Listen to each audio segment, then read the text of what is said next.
اهلا بكم مشاهدينا ومتابعينا في كل مكان، مشاهدي ومتابعي برنامج قصة حياتي. زي ما عودناكم احنا بننقل لكم كل ما هو جديد وحصري ومختلف. النهارده طبعا احنا موجودين في مركز التعليم المدني عشان نغطي مهرجان هام جدا واحنا كلنا بنستناه. طبعا هو الاستاذ عادل عمار المنتج الفني والفنان، هو بيعمل طبعا حاجه جميله جدا وعظيمه جدا، مهرجان اوسكار ايجيبت السينمائي. اهلا وسهلا بحضرتك. اهلا وسهلا بيك يا بريهان، وانا سعيد ان انت بتيجي وبتعملي لي تغطيه. بحيي حضرتك طبعا على المهرجان ونجاحه، وحضرتك دايما بتعودنا انك بتقدم لنا كل ما هو جديد. بص يا ست الكل، انا بعمل الدوره دي للقوى الناعمه في المجتمع، كل الشباب الطموح المتميز اللي انا متخيل ان لما بياخد مني تكريم في وسط كوكبه من الفنانين والقنوات الفضائيه هتدي له حافز ودافع للنجاح. هو ده هدف من اهداف مهرجاني. طبعا حضرتك بتكرم فنانين كتير، في كل دوره بيبقى فيه فنانين مختلفين. بالظبط، هو الدوره دي مهداه للاستاذ الفنان الكوميديان الكبير لطفي لبيب، بنهدي له الدوره دي، وحضرتك هتشوفي احنا عاملين له فيلم مخصوص عنه، عن مشواره هيتعرض.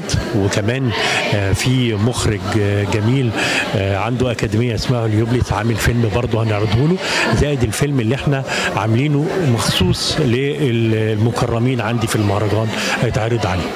طيب حضرتك هو بتختار المكرمين على اساس ايه؟ بصي، انا ما يهمنيش اسمه ومكانته وشهرته، انا يهمني هو لو شاب يهمني ان هو يبقى حابب ان التكريم ده يضيف له، فاقول له تعالى انا هكرمك في وسط الفنانين وفي وسط القنوات الفضائيه وده، واتمنى ان انا اشوفك بعد كده بتكبر وبتعلى. بالنسبه للفنانين القامات، الفنانين دول انا بجيبهم كبرواز شيك للشباب، انت فاهماني، انهم يخدموا على الشباب، وكل الفنانين اللي انا بجيبهم بيبقوا فرحانين ومبسوطين انهم بيكرموا مع الشباب. في افلام قصيره بتتعرض؟ النهارده هيتعرض فيلم في الافتتاح، فيلم بس مش مسابقه، هو تقديرا مني لمخرجه الاستاذ بلال المداح بس. طيب حضرتك عايزه اكلم حضرتك في نقطه مهمه جدا. احنا الايام اللي احنا فيها دي كترت المهرجانات، وانا اسفه ان انا بسميها مهرجانات. الحقيقه كويس ان انت اثرتي النقطه دي. بص يا فندم، انا اول مهرجان قطاع خاص في مصر كنت انا اللي عامله. تمام. طبعا حضرتك من زمان، من فتره كبيره. وبعد كده بقى المساعدين اللي معايا واللي كانوا بيجوا يكرموا معايا بقى يروحوا يعملوا مهرجانات، مفيش مشاكل خالص، ويلا واشتغلوا.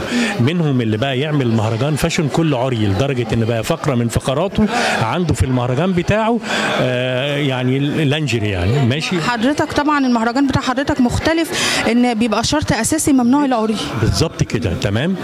انما المشكله في ايه يا استاذه؟ ان في ناس ظهرت عايزه تعمل مهرجانات لبتوع التجميل والفاشن وبتاخد منهم اشتراكات، ما عنديش مانع في ده. انما افاجئ بان يتلقبوا اللي هم بييجوا يعملوا معاهم لقاءات المخرج الكبير، الناقد الكبير، الممثل الكبير، العظيم اللي مش عارف ايه. طب وبعدين يا جماعه ندور على اسامي الناس دي، مفيش. طب المهرجانات دي بتاعتهم عامله ازاي؟ هوا واخده بال حضرتك؟ واخده بالك انت؟ طب انتوا ايه الهدف بتاعكم؟ ايه المضمون بتاعك؟ واخده بالك انت؟ في اي حاجه نقدر نعملها عشان نوقف المهزله دي؟ ان انتوا ما تروحوش تشاركوا فيها. تمام. لو انت عملت كده تكتفي بمهرجان او 2 أو 3 بالنسبه لك احسن من 100. انا بالفعل نزلت بوست على الصفحه الشخصيه بتاعتي بقول الكلام ده. ضروري حضرتك تعملي ده، احنا لازم نقاطع النوعيه دي من المهرجانات، انت فاهماني؟ المهرجانات دي بتتعمل سبوبه عشان ياخدوا من الناس فلوس، ما عندهمش اهداف. واخده بالك انت؟ يعني انا مش بشكر في مهرجاني، لكن انا مهرجاني اللي مكرم لحد دلوقتي مش اقل من 2500 شاب وشابه، واخده بالك انت؟ انتوا مين يا جماعه؟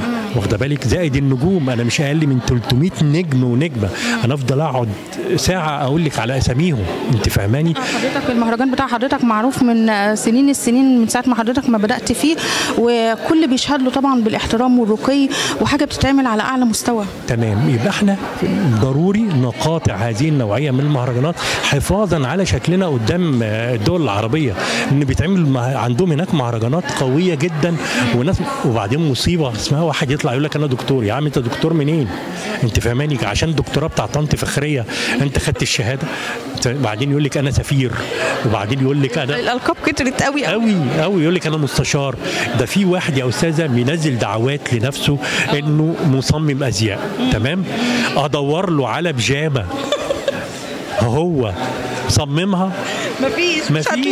وتلاقي مفيش مهرجانات فيكي في مصر الا وبيروحها، اعياد الميلاد بيروحها، انت فاهماني؟ فعندك مجموعه كده كل مهرجان هتروحي تلاقيهم، انت فاهماني؟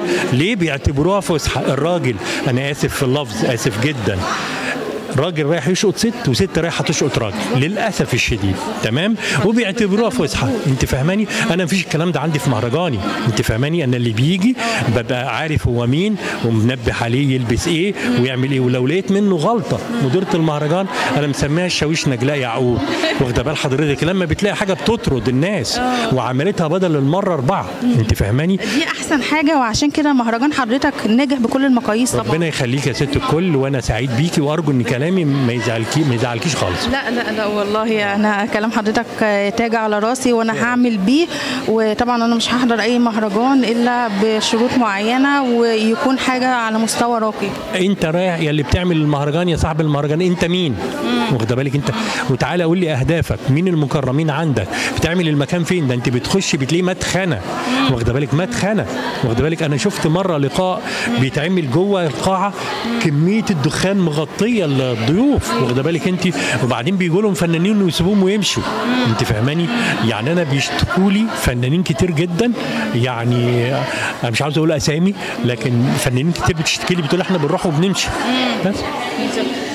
في نهاية لقائي مع حضرتك بحيي حضرتك جدا، وأتمنى لك التوفيق والنجاح في كل المهرجانات اللي حضرتك بتعملها، وفي حياتك العلمية والعملية وفي كل حاجة. أشكرك جدا وتحياتي ليكي. شكرا يا أستاذ عادل عمار، ألف شكر. الله يخليك، مع السلامة.